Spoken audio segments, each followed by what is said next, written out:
The police chief quit, so did the prosecutor and the city clerk. In fact, more than half of one town's workforce resigned.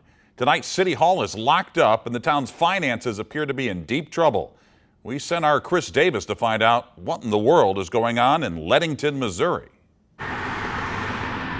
It may be a small town, so they need to get their act together. But Leadington is facing a big problem. Well, they're not here. So the City Hall has been locked up for days. if you'll make sure and write down today's date, the time you spoke to Gary McKinney. All because more than half of the city's workforce, including city judge, prosecutor, court clerk, city clerk, and police chief, have resigned. I know that there's a lot of stress, a lot of worry. Alderman Gary McKinney says he can't speak about personnel matters, but that a contributing factor may be the fact Leadington is more than $100,000 in debt. If we don't fix that and we don't get expenses under control, we're not going to have a city. So a group of concerned citizens actually submitted a sunshine request for the city's credit card. They found that the mayor spent $67.77 here at this laser tag facility for dinner, all paid for by your tax dollars. That's not all that alarms Kathy Mannion. Amazon Marketplace, Amazon Marketplace, Amazon Free Time. She found several Amazon purchases linked to Mayor Dustin Winnick's personal account,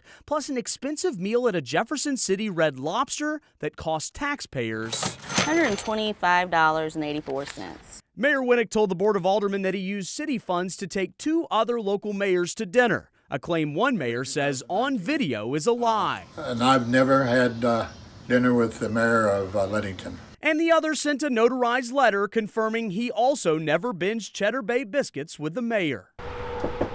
We wanted to ask Mayor Winnick directly about these allegations. He didn't answer the door, but we were able to give our contact information to a family member. Alderman McKinney is now hoping that the Missouri auditor will step in. We need a forensic audit. We need everything counted. Because when you have a limited budget like Leadington, small indiscretions can become big problems. Leadington just doesn't have the budget to spend any extra money. Chris Davis, 5 on your side. There was supposed to be an emergency meeting tonight about all the sudden resignations, but because of public notice laws, it was postponed until tomorrow.